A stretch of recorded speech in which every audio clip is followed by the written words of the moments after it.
Imagine a land where the backwaters whisper stories, where the misty Western Ghats cradle dreams, and where the Arabian Sea carries tales of a rich, vibrant culture.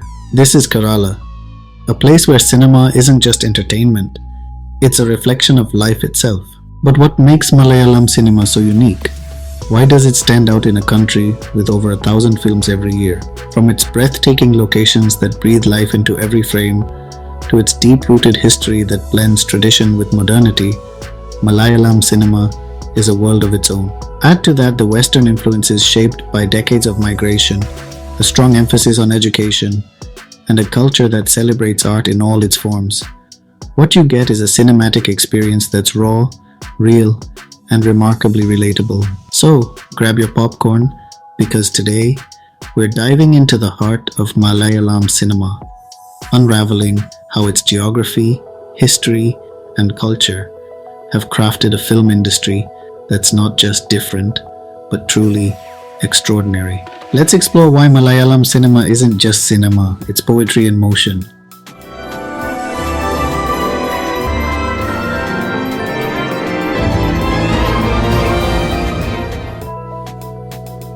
Kerala, often called God's own country, is a small yet historically significant state at the southwestern tip of India. Spanning just over 38,000 square kilometers, it enjoys a unique geographical advantage with its 590-kilometer-long coastline and an intricate network of backwaters that comprise nearly 20% of India's waterways. This natural system has long served as a vital means of transportation and trade. Its strategic location along the Arabian Sea made Kerala one of the earliest centers of maritime commerce, connecting the region to distant civilizations. Even in prehistoric times, Kerala's spices, especially black pepper, were highly prized by traders worldwide, earning the state its nickname, the Garden of Spices. One of the earliest written records of Kerala's trading prominence appears in the Periplus of the Erythraean Sea, a 1st century CE Greek travelogue. This document details bustling trade routes and highlights Kerala's role as a key port, where merchants from Babylonia, Assyria, Egypt, Greece, and Rome exchanged goods, ideas, and cultures. These interactions transformed Kerala into a melting pot of influences long before modern globalization. This openness to external ideas and cultures not only shaped Kerala's economy, but also defined its cultural heritage. The influx of foreign art forms, technologies, and philosophies laid the groundwork for a society that values diversity, creativity, and storytelling, elements that continue to inform and inspire modern Malayalam cinema. In later chapters, we will further explore how this storied past influences Malayalam cinema, from the inspiration drawn from diverse cultural exchanges to the integral role of Kerala's lush landscapes and progressive societal values in filmmaking. Kerala's rich linguistic and religious diversity has profoundly influenced its history and later its cinema. Unlike many parts of India where conquests imposed linguistic and religious changes, Kerala evolved through trade, cultural exchange, and adaptation. Historically part of the Chera, Chola, and Pandya dynasties that followed Dravidian Hinduism and predominantly spoke Tamil, the region began to develop its own linguistic identity between the 9th and 13th centuries. The language gradually diverged from Tamil to become what is now known as Malayalam, the last major offshoot of the Dravidian linguistic family. As trade flourished, Malayalam absorbed many foreign words. Persian contributions such as kath, letter, and tamasha, comedy, Portuguese terms like mesa, table, and janela, window, as well as influences from Dutch, Spanish, Japanese, and Urdu, enriched the language.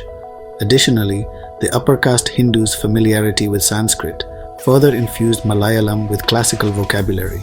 Religion in Kerala developed in tandem with its trade links. Unlike North India, where Islam spread through conquest, Kerala welcomed Arab traders who settled and propagated their faith. The Zamorin rulers, though Hindus, encouraged the conversion of some subjects to Islam for two reasons.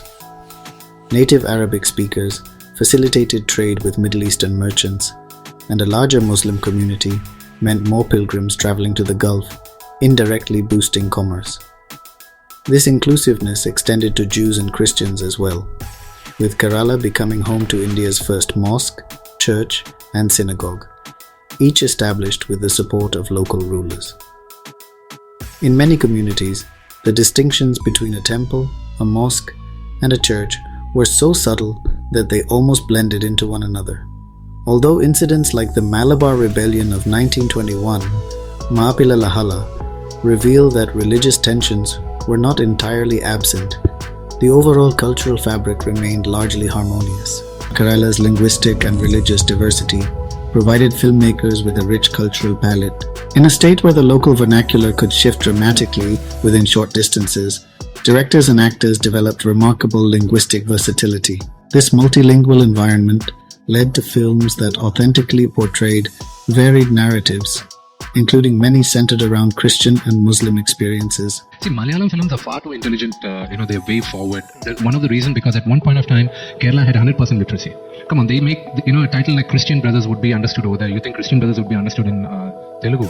They'll say, what's this guy? Is he drunk? Is he high on Hollywood? Uniquely, Hollywood, Hindi, and Tamil films are also released in their original languages across Kerala, reflecting a deep respect for linguistic diversity.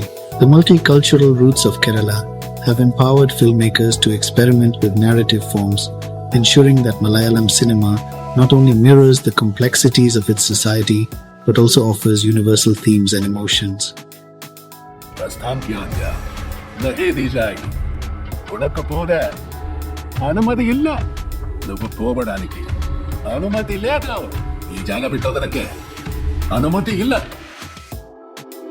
Kerala's history of open trade was not without its challenges. The arrival of the Portuguese in the late 15th century marked the beginning of European imperialism in the region. In 1498, during its maritime explorations, Vasco da Gama landed on the Malabar coast in pursuit of direct access to the lucrative spice trade. Although local rulers initially welcomed the Portuguese for trade, tensions soon arose as da Gama sought to monopolize the spice market, undermining established Arab and Chinese trading networks. Exploiting internal rivalries, especially between the smaller kingdoms and the powerful Zamorin of Calicut, da Gama allied with the kingdom of Cochin, inaugurating a divide and rule strategy that would be emulated by later colonial powers. With Cochin as their base, the Portuguese gradually expanded their control over Kerala's spice trade. In recognition of his conquests and the growing Portuguese influence, Vasco da Gama was appointed governor of the region in 1529. After further campaigns, he returned to Cochin, where he succumbed to malaria, initially buried at St. Francis Church in Cochin. His remains were later transported to his hometown in Portugal. The Portuguese colonization not only enriched their empire, but also left an indelible mark on Kerala. The Portuguese impact extended beyond commerce and religion. Their introduction of Western architectural styles, military advancements, and new production techniques reshaped local life. They promoted coconut cultivation, a crop that became vital to the local economy, and made significant contributions to education by establishing seminaries, promoting the Latin and Portuguese languages, and introducing Kerala's first printing press. These initiatives laid the groundwork for the region's modern intellectual and educational growth. Portuguese dominance began to wane with the Dutch capture of Cochin in 1663. Yet, European influence only broadened as the English, French, and Dutch all left their marks on Kerala's culture. This period saw the introduction of Western names like Matthews and John, as well as adaptations of Spanish names such as Jose into local variations like Joe's, reflecting the enduring legacy of colonial rule. The rise of the British East India Company, and later the British Empire, further reshaped Kerala. The British consolidated their influence by allying with local rulers and landlords, securing a steady tax revenue stream while offering military support. Despite strong resistance from regional leaders like Pazhassi Raja and Tipu Sultan, who delayed full British control, Kerala eventually fell under British dominance, setting the stage for its modern political and economic landscape. From colonial rule to modern Kerala, at the time of India's independence in 1947, Kerala was among the country's poorest regions, However, forward-thinking policies in education, healthcare, and social welfare, bolstered by strong socialist and communist movements, transformed the state. Land reforms during the 1950s and 1960s, driven by Kerala's communist government, redistributed land and dismantled feudal systems. These reforms paved the way for remarkable improvements in literacy, public health, and social equity, earning Kerala global recognition for its human development indicators. It's the most densely populated and has one of the lowest per capita incomes of them all. But together with this go a range of statistics which make it a rather interesting case of social development. If Kerala is fundamentally poor, the gap between rich and poor is small. Along with this, it has the lowest infant mortality in India, the highest life expectancy, and perhaps the most interesting fact of all for third world demographers, a declining rate of population growth. In 1957, Kerala became the first Indian state to democratically elect a communist government under EMS Namboodiripad, ushering in an era that prioritized universal access to education, healthcare, and economic empowerment. The migration of Malayalis to Gulf countries beginning in the 1970s further accelerated Kerala's economic and social transformation. The migration was more compared to other states because the high level of education left them wanting more jobs. And as Kerala was used to international trade and travel, so Keralites were not bound by the blind beliefs against traveling abroad, with remittances fueling development in education, healthcare, and infrastructure. Kerala's education system, with its high literacy rates and emphasis on higher learning, produced a uniquely skilled workforce that has contributed to the state's global reputation. While rooted in tradition, Kerala's embrace of modernization and progressive policies has made it one of the most developed and culturally distinct regions in India. The sweeping social and educational advancements in Kerala, along with growing political awareness, left an indelible mark on Malayalam cinema. As literacy and global exposure increased, filmmakers began tackling complex themes including social injustice, politics, and personal struggles. The evolution of Kerala's society enabled Malayalam cinema to serve as both a mirror and a catalyst for social change, an industry that resonated with Kerala's cultural identity while addressing universal issues. Emerging at a time when most Indian film industries focused on mythological and epic narratives, Malayalam cinema charted a different course. Often working with modest budgets, filmmakers turned their attention to the realities of everyday life, social issues, and contemporary concerns. This pragmatic approach soon became the soul of Malayalam cinema, forging a distinct identity that resonated with the local populace. The origins of Malayalam cinema date back to the silent era, when regional storytellers sought to capture Kerala's cultural nuances and social dynamics. The very first Malayalam film, Vigathakumaran, 1928, though rudimentary by later standards, boldly demonstrated that film could be a powerful medium for social commentary as well as entertainment. Produced under challenging conditions with limited technical resources, this pioneering effort set an important precedent for future generations. Early ventures into cinema were inherently risky. For instance, the casting of Rosie, a low-caste woman who had converted to Christianity, as an upper-caste character in Vigathakumaran, challenged entrenched social hierarchies. The controversy that ensued led to violent protests and even the burning of theatres. Ultimately, the intense hostility forced Rosie to flee to Tamil Nadu, turning her experience into a potent symbol of the social pressures and risks inherent in defying traditional norms during cinema's nascent days. Inspired by Italian neorealism, early Malayalam filmmakers began to portray life in its raw, unfiltered state. Their work explored themes of poverty, social injustice, and political disenchantment. Adoor Gopalakrishna's Swayamvaram, 1972, filmed on location and celebrated as a neorealist landmark, encapsulated this ethos by juxtaposing personal aspirations against systemic oppression. By rejecting escapism in favor of gritty realism, these filmmakers demonstrated that powerful storytelling did not require lavish production values. As this new cinematic language took hold, film societies began to emerge across Kerala. These societies served as incubators for critical thought and innovation.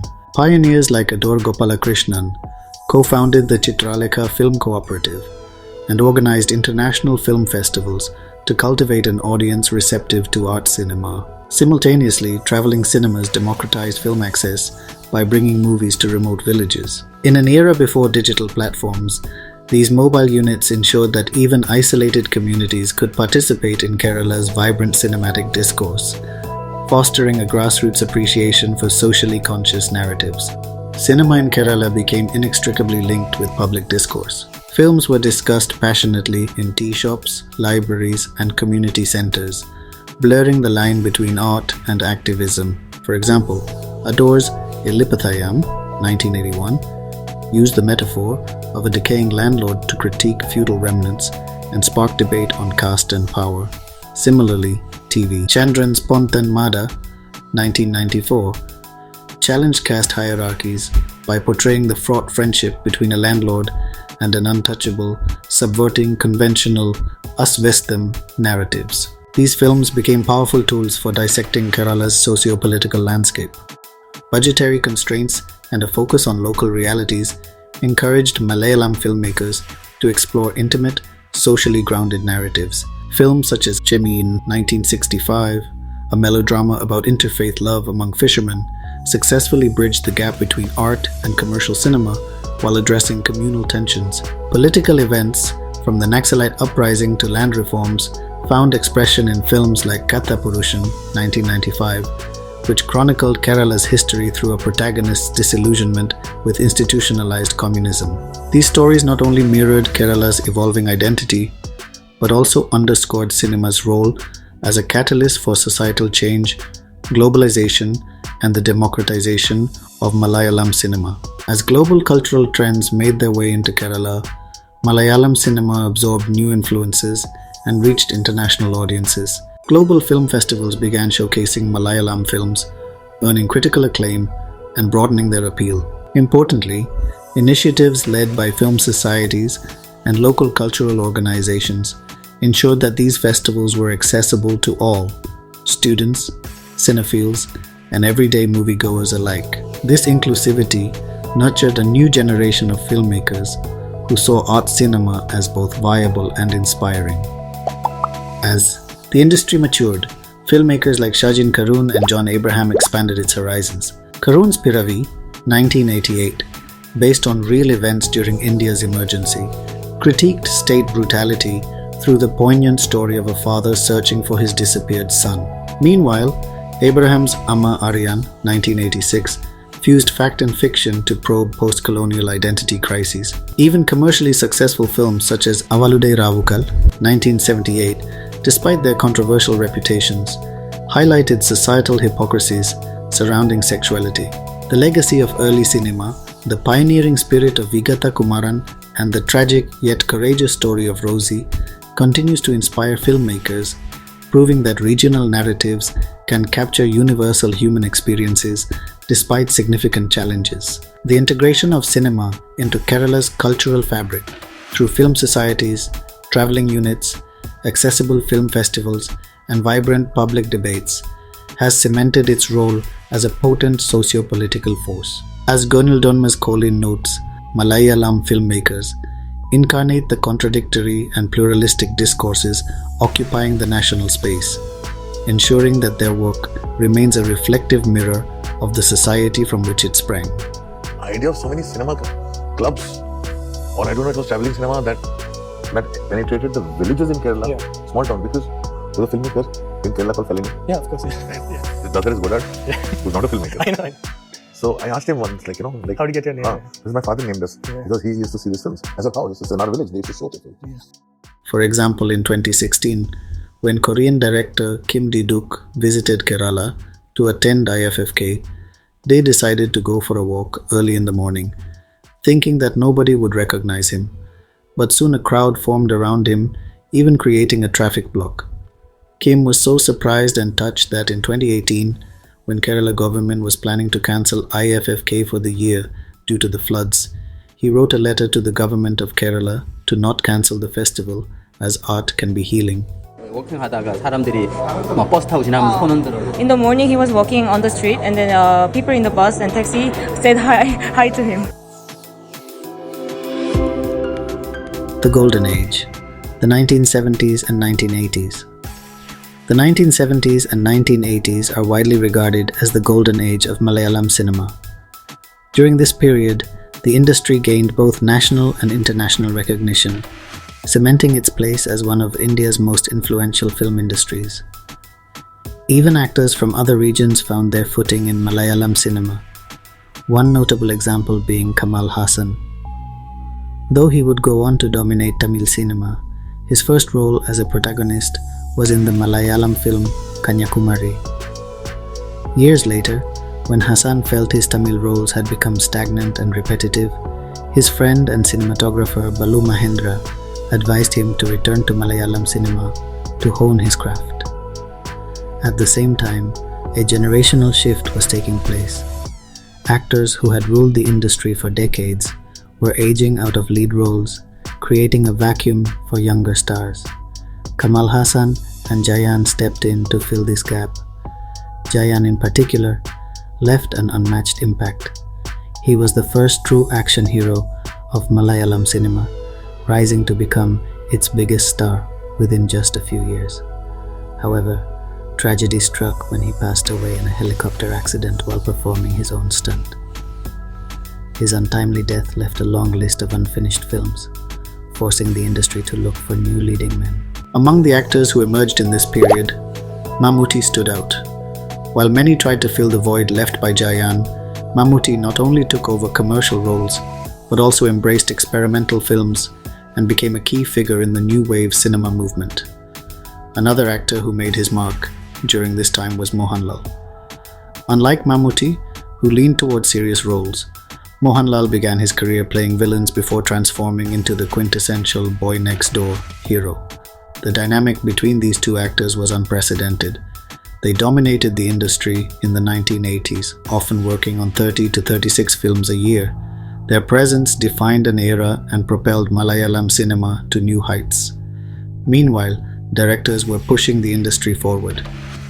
While filmmakers like Adoor, Gopalakrishnan gained international acclaim, K.G. George was revolutionizing Malayalam cinema from within. His influence was so profound that even today, filmmakers are still catching up to his ideas. For instance, The Great Indian Kitchen 2021 drew inspiration from K.G. George's Adaminte Variyal 1983, while Kumbalangi Nights 2019 was frequently compared to Padmarajan's Kudavide 1983. Padmarajan and Bharathan, two visionary directors of this period, bridged the gap between commercial and art house cinema. Their films were both critically acclaimed and commercially successful. Later, directors like Siddiq Lal, influenced by Hollywood, redefined comedy in Malayalam cinema. Unlike other industries where comedy was treated as a separate, often disconnected element, much like song sequences, Malayalam filmmakers seamlessly integrated humor into the narrative. Comedy actors were not typecast. They could be heroes, villains, or leads, depending on the story's needs. Music too played an integral role. While songs were crucial in Malayalam films, just as they were in other Indian industries, they were rarely inserted without purpose. In fact, the longest-running Malayalam film franchise, the CBI series, spanning 5 films, contains no songs at all, only an iconic background score.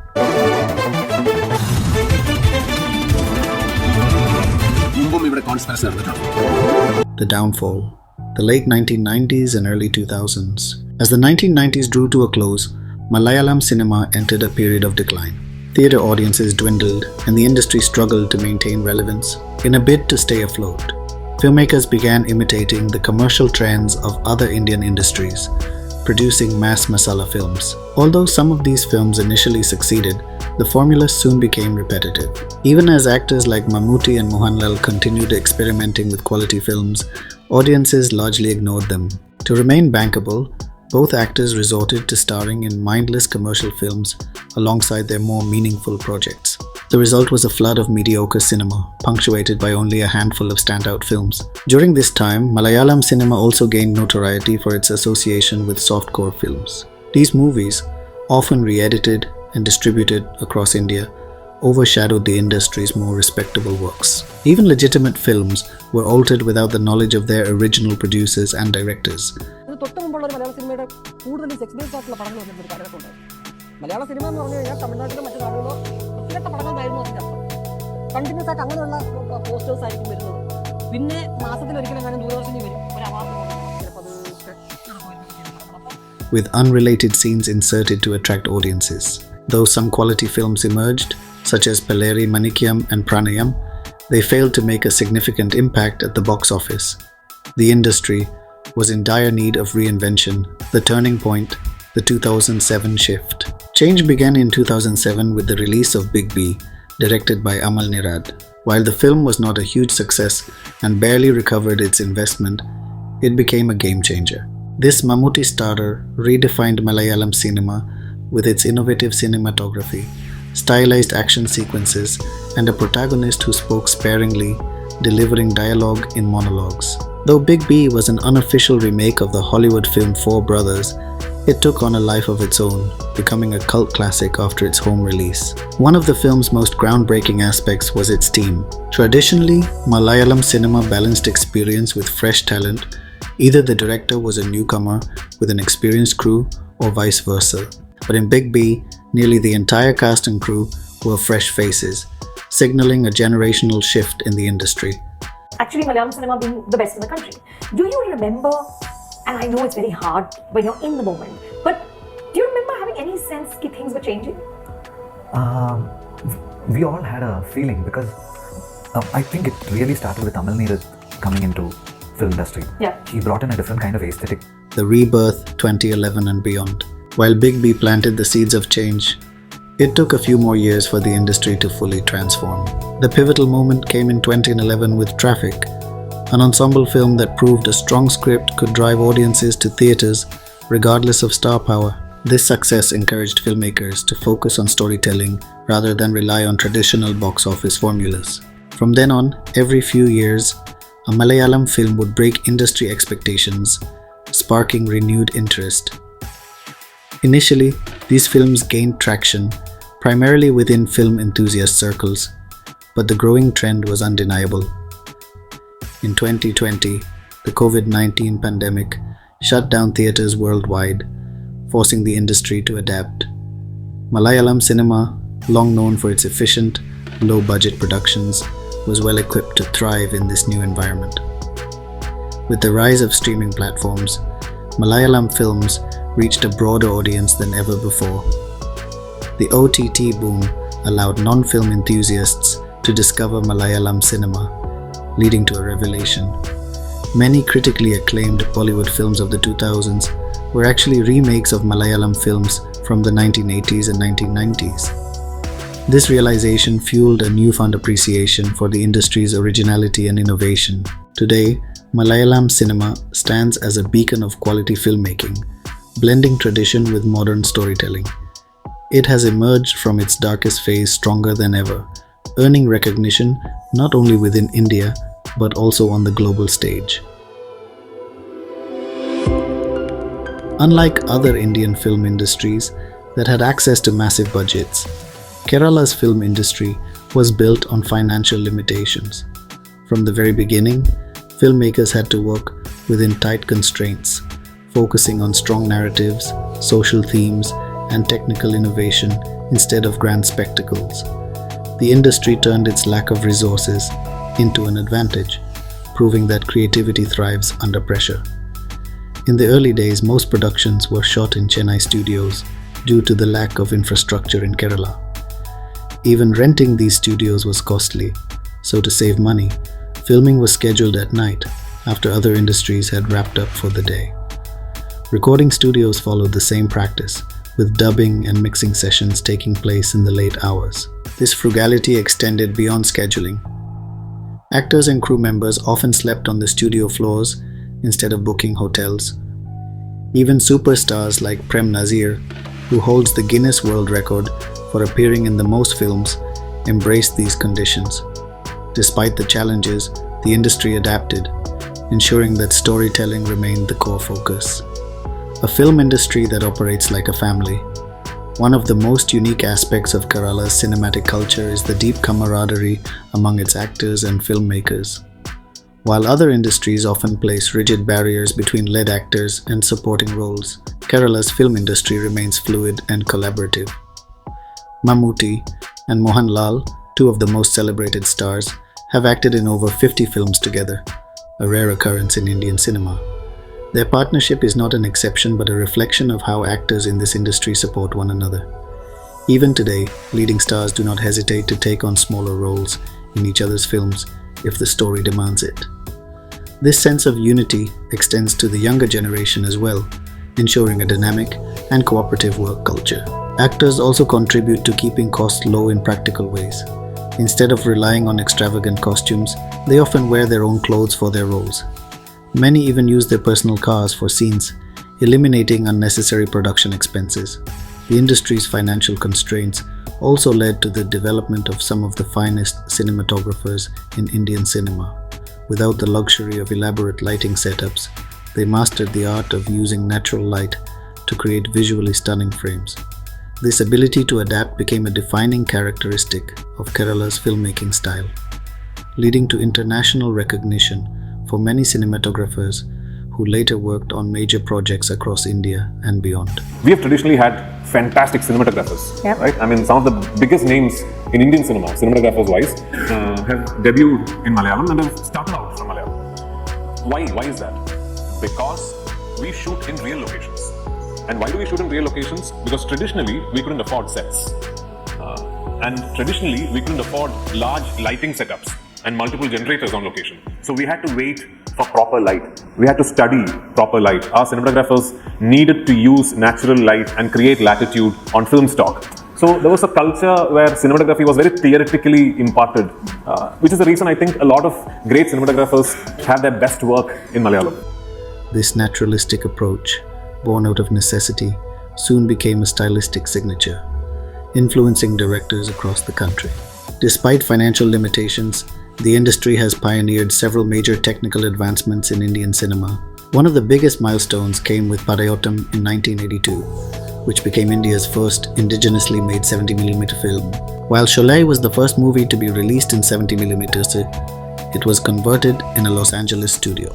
In contrast, Padmarajan achieved this feat entirely within the country, proving that ambitious filmmaking was possible even on a restricted budget. 2 years later, My Dear Kuttichittan created history as India's first 3D film.